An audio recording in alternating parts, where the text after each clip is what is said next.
अब हम लोग एक काफी इंपॉर्टेंट आर्टिकल पे आते हैं। Equation of continuity in Lagrangian form. अभी तक हमने सारी बातचीत जो की है बच्चों, वो बातचीत की है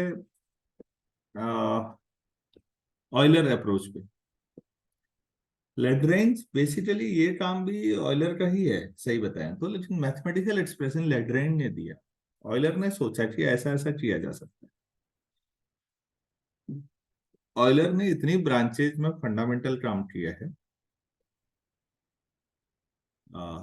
इक्वेशन ऑफ कंटिन्यूटी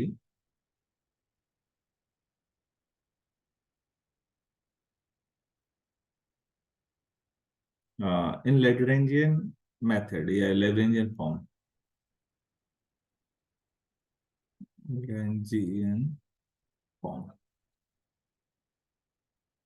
मतलब जूम जो है वो माइक्रोसॉफ्ट बोर्ड को सपोर्ट नहीं कर रहा है बहुत ज्यादा, वहां स्लो हो जा रहा है, यहाँ सही है। चलो यही सही। तो अब इस अप्रोच में है क्या, आप गौर करिए। तो उससे पहले पिछली अप्रोच में क्या था? ऑयलर अप्रोच में बच्चों आपको एक ऐसा डब्बा बनाना पड़ता था हर बार इक्वेशन ऑफ कंटिन्यूटी निकालने के लिए, और आप ये चेक करते थे कि पर सेकंड इसमें कितना फ्लूइड आ रहा है और कितना जा रहा है, और उसको बराबर कर देते थे, क्योंकि लॉ ऑफ कंजर्वेशन ऑफ मास। अगर आ ज्यादा रहा है और जा कम रहा है तो आपने स्टोरेज डिवाइस बना दी कोई, ऐसा नहीं हो सकता।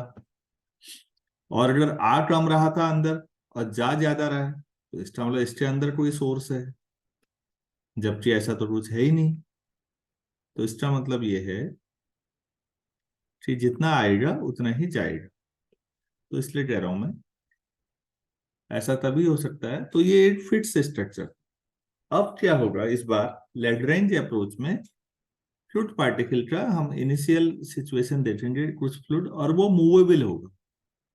एक बाउंड्री सरफेस जैसा कुछ मान लेंगे काल्पनिक, कि भाई इतना फ्लूइड है और ये समय के साथ मूव कर रहा है। तो फिर कुछ समय बाद मूव करते हुए जब आप दूसरी जगह पर पूरा स्ट्रक्चर गया, आप ऐसा समझ लो सरल शब्दों में कि बलून में आपने पानी रख डाल दिया, बलून बंद कर दिया। आप किसी तालाब में उसे छोड़ें तो बच्चों जिस समय वो मान लो ऊपर सरफेस पर होगा, उस पर पानी का प्रेशर कम होगा। लेकिन अगर कोई उसको एक डंडे के एंड पे बांध के नीचे को डुबाए झील में, वो बलून को, और 3 मीटर 4 मीटर नीचे चले जाएगा, तो थोड़ा सा वॉल्यूम कम होगा, क्योंकि जो चारों तरफ का प्रेशर है पानी का, वो उसको कंप्रेस करने की कोशिश करेगा, तो डेंसिटी वेरी कर सकती है। तो इसका मतलब हम ऐसा कुछ समझ लेंगे। तो डेंस तो हम बेसिक लॉजिक अभी भी वही है हमारा। अभी स्ट्रक्चर एक जगह पे फिक्स नहीं होगा, स्ट्रक्चर मूव करेगा। तो इक्वेशन ऑफ कंटिन्यूटी अभी भी लॉ ऑफ कंजर्वेशन ऑफ मास से ही निकलेगी। उम्मीद है थोड़ा सा आइडिया आया होगा कुछ। तो मैं एक टेट्राहेड्रन बना रहा हूँ एक 3D स्ट्रक्चर में।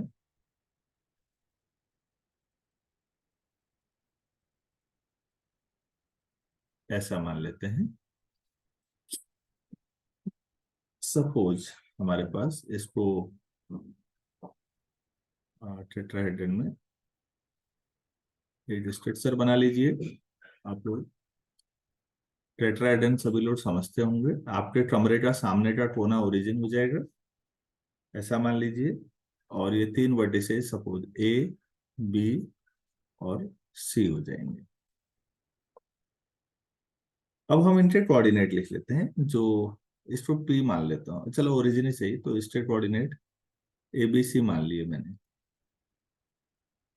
और ये ए एक्स एक्सिस के अलाउंड मान लिया, तो इसका ए में थोड़ा चेंज होगा, मान लो ए प्लस डेल्टा ए, बी और सी इतना ही रख।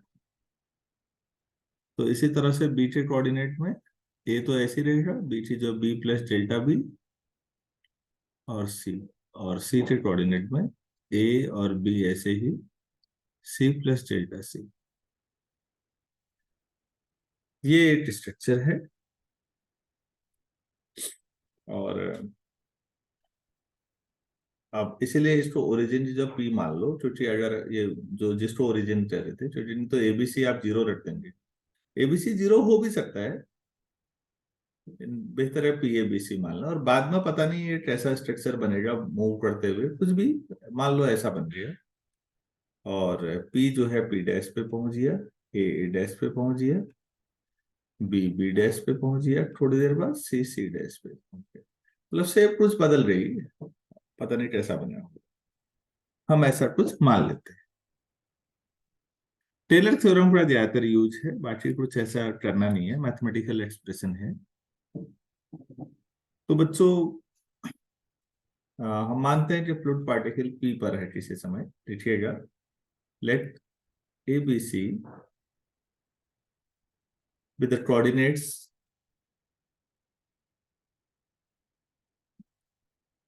with the coordinates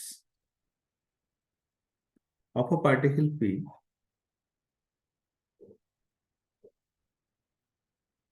of a particle P मान लेते हैं at a given time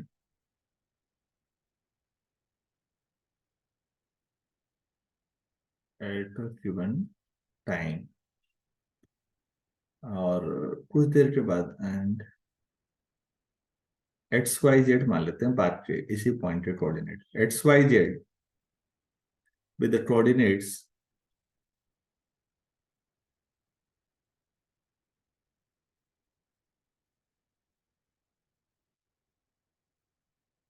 of the same particle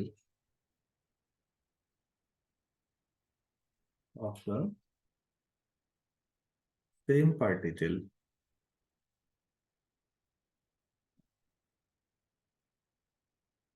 at point P dash। अरे हाँ, ये कुछ समय के बाद हो रहा है, आफ्टर टाइम टी। तो जो पी डैश है बच्चों, उसके कोऑर्डिनेट एक्स वाई जेड मान लिया। जो शुरू में एबीसी पर था फ्लूइड पार्टिकल, वो एक्स वाई जेड पे पहुंच गया है। बस इतनी सी बात है। उम्मीद है ये सब समझ में आया होगा आपको यहाँ तक। तो हम शुरुआत में टेट्राहेड्रन ले लेते हैं, जिसके जो साइड है वो आपको दिख रही है कि डेल्टा ए है, डेल्टा बी और डेल्टा सी है। टेट्राहेड्रन का वॉल्यूम कितना होता है मालूम है किसी को?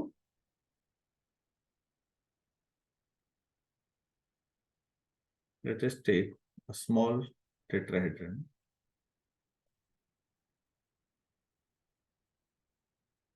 अरे भाई पढ़ा है कहीं? P A B C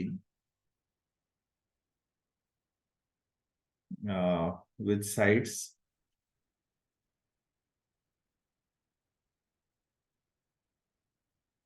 delta A, delta B and delta C.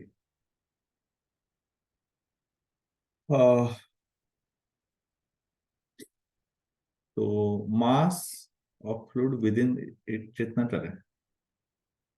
Mass of fluid within it, हाँ जी, इसका volume 1/6 delta A delta B delta C. कुछ याद आया? Yes, sir. 1/3 base area into height. 1/6 delta A delta B delta C into जो density है। तो density शुरुआत में रो नॉट मान लेते हैं, बाद में रो मान लेंगे। तो ये शुरुआती मास है। इसको आप बाद में जब हम इक्वेशन ऑफ कंटिन्यूटी में बाद वाला मास निकालेंगे, दोनों को बराबर कर देंगे। तो ये आ गया। मेरे ख्याल से यहाँ तक तो कोई दिक्कत है नहीं शायद किसी को। हम ऐसा करते हैं, इन बाकी पॉइंट्स के कोऑर्डिनेट भी लिख देते हैं बच्चों। तो अब मैं इसको सब ब्लैक से हो गया तो थोड़ा रेड से कर देता हूँ। हम मान लेते हैं कि जो ए डैश पी डैश है वो तो एक्स वाई जेड पे मैंने लिख दिया था। ए डैश को मैं मान लेता हूँ x1 y1 z1, और बी डैश को आप लिख लीजिए x2 y2 z2, x2 y2 z2, और सी डैश को इसी तर्ज पे H3 Y3 Z3। मान लीजिए फ्लूइड पार्टिकल जो बाउंड्री आपकी PABC है वो बाद में T टाइम के बाद यहां से यहां पहुंच गया, ये T टाइम के बाद हुआ है ऐसा। तो अब ये जो नए कोऑर्डिनेट है पुराने के रिस्पेक्ट में इनको कैलकुलेट करते हैं। यहां तक अगर समझने में किसी बच्चे को कोई दिक्कत आई है, मैं पेज चेंज कर रहा हूं, तो प्लीज आप मुझे बताइए कि ये समझ में नहीं आया किसी को, तो कोई दिक्कत नहीं। तो पहले P और P डैश के कोऑर्डिनेट्स का रिलेशनशिप देखते हैं। तो देखिए आप। सर हाँ जी। सर यहाँ पे फ्लूइड फ्लो कहाँ से होगा, कौन सी वाली साइड से? तो सभी तरफ से हो रहा होगा, कहीं को भी, कहीं से भी आ रहा होगा, कहीं से भी जा रहा होगा, ऐसा नहीं सोचना है। Okay sir. इस पे बातचीत नहीं करनी है यहाँ, ना टोटल मास चेंज निकालना है, बस हो गया। ठीक है, आगे बढ़ू। Yes sir. अच्छा, चलिए ठीक है। तो बच्चों, जो एक्स कोऑर्डिनेट है उस पे देखिएगा। लेट अस अज्यूम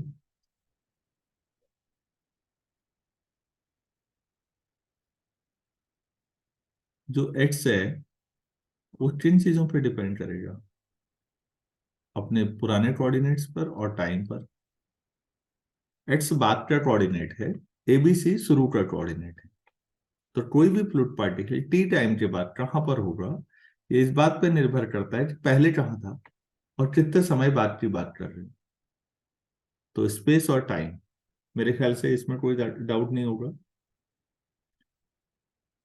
इसी तरह से Y क्या होना चाहिए फिर, Y is also function of इन्हीं का, वो भी यही है, और Z कोऑर्डिनेट भी ABC और T, ये होगा। ठीक हो गया। नाउ अब बच्चों X1 पे जाइए। X1 किसका फंक्शन होगा,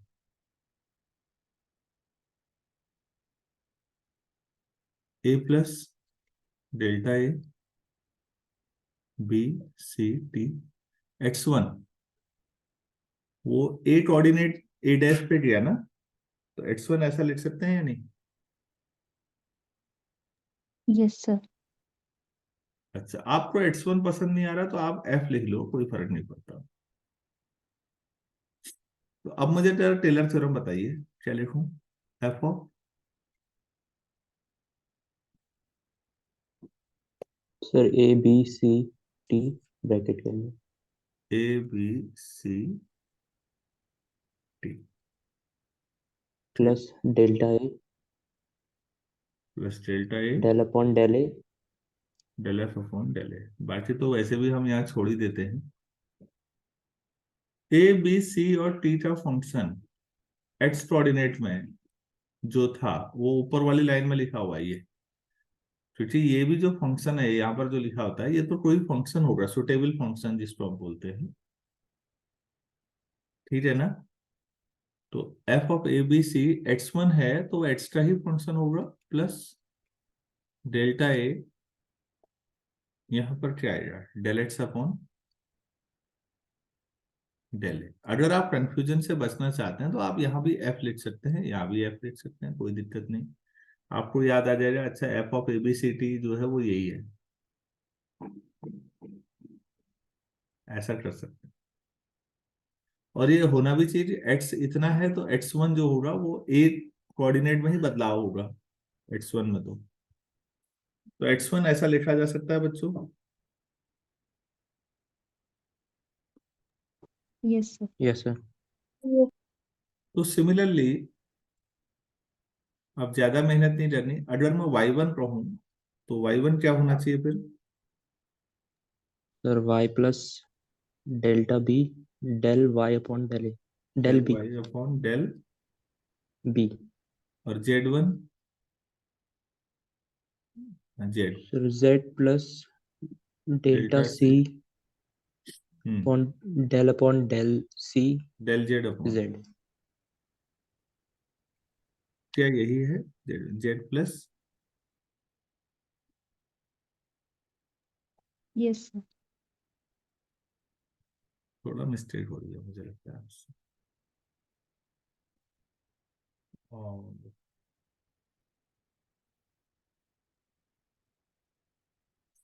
सॉरी, थोड़ा सा माइनर मिस्टेक है लास्ट में। x1 ठीक है। हम्म, भाई ठीक है, x1 तो ठीक आया मेरा, x plus del X upon del A delta A. अभी केवल x1 y1 z1 केवल ए के लिए है, तो मुझे y1 पे थोड़ा सा काम करना चाहिए था कि दैट इज ऑल्सो फंक्शन। एक मान लीजिए इसको f का फंक्शन मान लीजिए, इसको g का मान लीजिए, और जो सबसे ऊपर वाली लाइन है देखिए, मैं वहां करेक्शन कर रहा हूँ ताकि आपके कंफ्यूजन कम हो। एक को f का फंक्शन मान लिया g और एक h, तो x1 तो ठीक है। अब अगर मैं y1 करूं तो आपके पास y1 जो आना चाहिए जी, a plus delta A B C T, और जो z1 आना चाहिए a plus delta A B C T. ये सब तो जो पॉइंट एक्स एक्सिस में था उसके वेरिएशन है ना बच्चों। पिछले पेज में जाइए, ए डैश ए का वेरिएशन है ना। Hello, Yes, sir. ए डैश किसका वेरिएशन है? ए का, बी डैश बी का, सी डैश सी का। तो जब आप ए का कर रहे हैं तो सब में डेल्टा ए करेंगे, जब बी वाले को ले जाएंगे तो सब में डेल्टा बी करेंगे, और जब सी वाला पॉइंट आगे बढ़ेगा तो उसमें तीनों में डेल्टा सी आएगा। तो x1 ये है, तो अब बताइए यहां से y1 क्या आ जाएगा? G of A B C T plus delta A Delta del G upon E. G of A B C T को y लिख सकते हैं, Yes, sir. Plus delta A del Y upon del A. ठीक है, जी का मतलब y, जी function जो है वो y कोऑर्डिनेट है। प्लीज तीसरा बताइए इस तरह से, z1 h of A B C T A B. Plus delta A del H upon del A. H of A B C T Z coordinate है, प्लस डेल्टा ए और del H फिर वही Z upon del ए।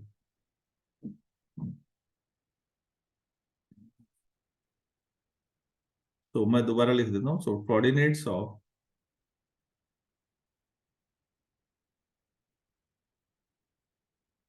हमने A1 लिखा था, A dash लिखा था, A dash ना। Yes, sir. ये क्या आया? X plus delta A del X upon del A, Y plus delta A del Y upon del A, और Z plus delta Z del Z upon del A. तो ध्यान दीजिए तीनों में पार्शियल डेरिवेटिव, तो ऐसे ही कोऑर्डिनेट्स ऑफ बी डैश क्या आएंगे? अब आप कॉमन सेंस सर लगाइए सब तो सेम रहेगा, बस एक जगह भी आ जाएगा। X Yes. प्लस, जहां जहां Delta ए आ B. रहा है वहां बी आ जाएगा, तो delta B del X upon del B, Y plus delta B del Y upon del B, Z plus delta, यहाँ सी आना चाहिए था क्या? डेल्टा ए ना, Z plus delta B del Z upon del B. ऐसे ही आप तीसरा भी लिख लें, सी डैश टी, कोऑर्डिनेट्स क्या हो जाएंगे, X plus delta C del X upon del C, Y plus delta C del Y upon del C, Z plus delta C del Z upon del C. तो ये तीनों के coordinate आ गए। ठीक है,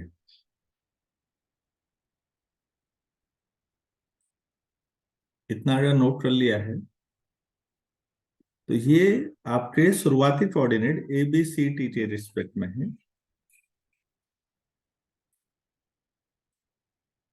अगर यहां समझ में आ गया तो थोड़ा आगे बढ़ो बच्चों।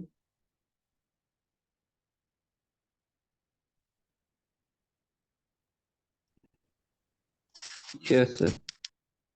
अच्छा, एक चीज ध्यान से देखिएगा,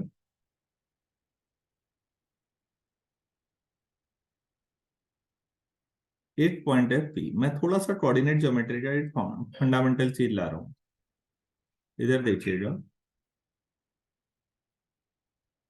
शिफ्टिंग ऑफ ओरिजिन पढ़ा था हमने कभी कोऑर्डिनेट में। मान लीजिए ये ओ से ये दूरी एच है और ये दूरी के है, तो ओ डैश के कोऑर्डिनेट एच ट्रॉमा के हो गए। और अगर आप पूरा करें, मान लेते हैं यहां से, तो सपोज फिर आप इसे यहां से एक्स मान लें और यहां से वाई। ठीक है, तो आपके पास पी के कोऑर्डिनेट हो जाएंगे एच प्लस एक्स और के प्लस वाई। अरे भाई ये ठीक है या नहीं, ये बताओ। Yes, sir. लेकिन अगर मैं ओरिजिन ओ डैश को मानूंगा तो बच्चों आपके लिए तो एच और के जीरो हुए ना फिर। मेरी लाइन पे ध्यान दीजिए, अगर मैं ओ डैश को ही ओरिजिन मान लूं तो फिर एच और के क्या हुए, 0. जीरो। तो उस समय पी के कोऑर्डिनेट क्या होंगे फिर, X, comma वाई। Y. बिल्कुल, अगर आप ओरिजिन ओ को लेते हैं तब तो एच प्लस एक्स के प्लस वाई है। लेकिन अगर आप ओरिजिन ओ डैश को मानते हैं तो फिर एच और के का कोई मतलब नहीं, फिर खाली एक्स ट्रोमा वाई होगा। क्या ये कंसेप्ट समझ में आया आप लोगों को? Yes sir. Yes, sir.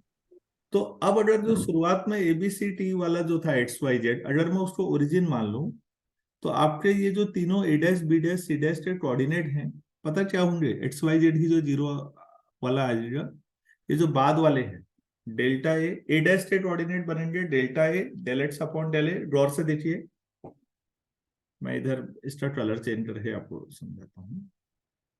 तो यही समझने लायक बात है इसमें। अरे भाई फिर ये कोऑर्डिनेट बचेगा, ये और ये, तीसरा ऐसे ही है डेल्टा ए, और ये जो भी है, तो ये ए डैश के कोऑर्डिनेट होंगे, इसी तरह से बी डैश और सी डैश के होंगे, क्योंकि एक्स वाई जेड तो फिर जीरो हो गए ना। क्या ये समझ में आया Yes, आपको? yes, sir. तो आप इस पॉइंट को जो मैंने यहाँ पर बनाया है इसे जरूर समझिए कि आप ओरिजिन किसको मान रहे हैं, तब ये है। तो मैं नेक्स्ट पेज पे जा रहा हूं, अब प्लीज लिखिए इसको। आ, इसको हम ऐसे लेते हैं, हेंस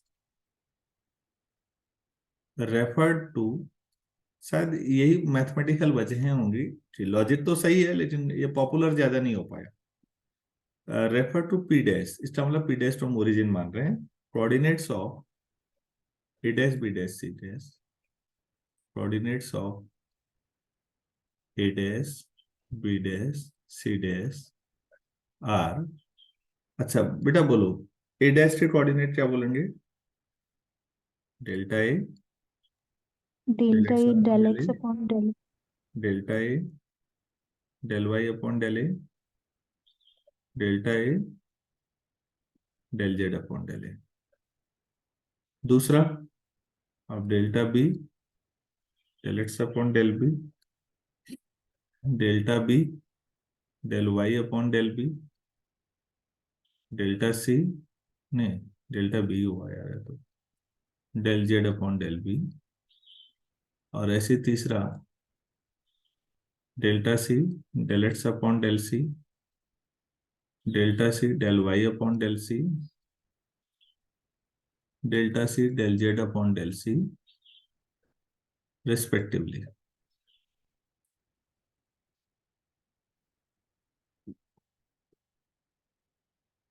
तो फिर अब नए इस टेट्राहेड्रन का volume,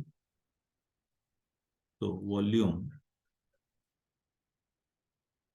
of this tetrahedron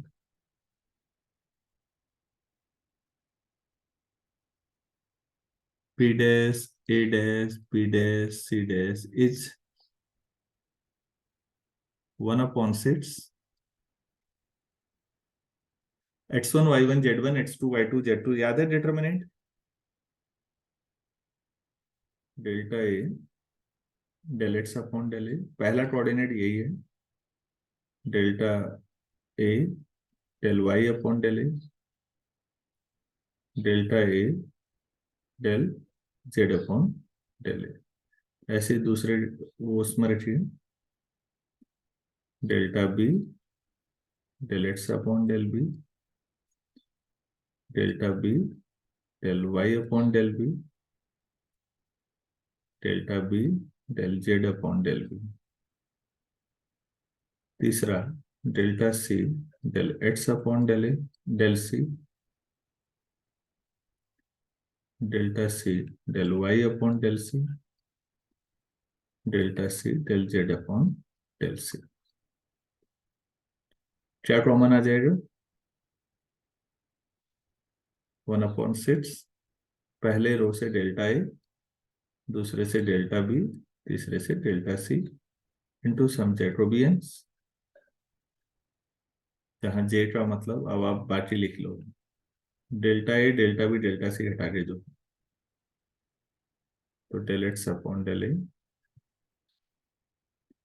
del Y upon del A, del Z upon del A,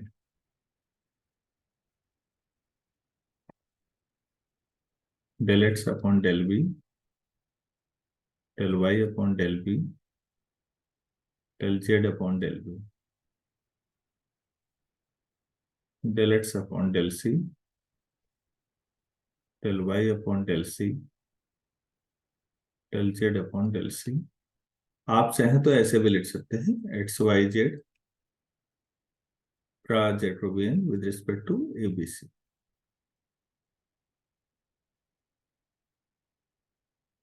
sir volume में इंटू रो भी आएगा ना? अभी मास में आएगा बेटा, ये तो वॉल्यूम हो गया, ये तो वॉल्यूम हुआ ना, वॉल्यूम को अब डेंसिटी से मल्टीप्लाई करेंगे तब मास आएगा। यस। अब हम इतना बड़ा जैकोबियन नहीं लिखेंगे, खाली जे लिखेंगे। क्या ये क्लियर है? Yes sir. तो मैं अब सीधे अगले में आ जाता हूँ, आप लोग स्क्रीनशॉट ले लीजिएगा। सो मास of fluid within PE dash. So mass of fluid within P dash A dash B dash C dash is fluid का मास हो जाएगा 1/6 क्या था, delta A delta B delta C J into rho, यही आएगा। तो बाय इक्वेशन ऑफ कंटिन्यूटी, नहीं by क्या, law of conservation of mass, we have 1/6 delta A delta B delta C into rho naught, तो 1/c delta A delta B delta C J into rho, तो J into rho equal to rho naught. जहां J का मतलब आपको पिछले page पे बताया है। This is the equation of continuity in Lagrangian form.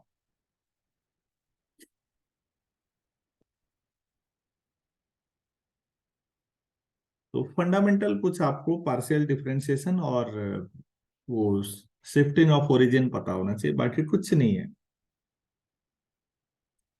दूसरा, अगर बच्चों इनकम्प्रेसिबल फ्लूइड कहीं कह दिया जाएगा तो क्या हो जाएगी इक्वेशन ऑफ कंटिन्यूटी?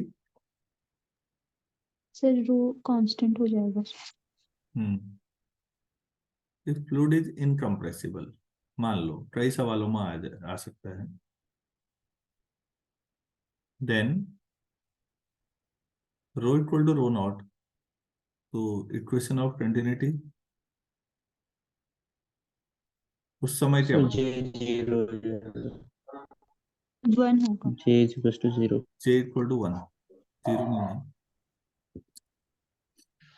जे मतलब वही यस सर। आपका डिटर्मिनेंट जैकोबियन। मतलब उस समय आप इक्वेशन ऑफ कंटिन्यूटी कोई पूछेगा लैग्रेंजियन फॉर्म में तो आप ऐसे लिखिए, ऊपर क्या था एक्स वाई जेड, नीचे ए बी सी। इसका ये मतलब हुआ कि ये दिस इक्वल टू 1, मतलब ये हो गया। तो लैग्रेंज का ये काम है, बहुत शानदार काम है और काफी इंपॉर्टेंट भी है। आपको ये समझ में आ पाया आप लोगों को? Yes sir. Yes sir. अच्छा, चलिए ठीक है, इसमें इतना ही करते हैं। 1 मिनट में रिकॉर्डिंग ऑफ कर दूंगा।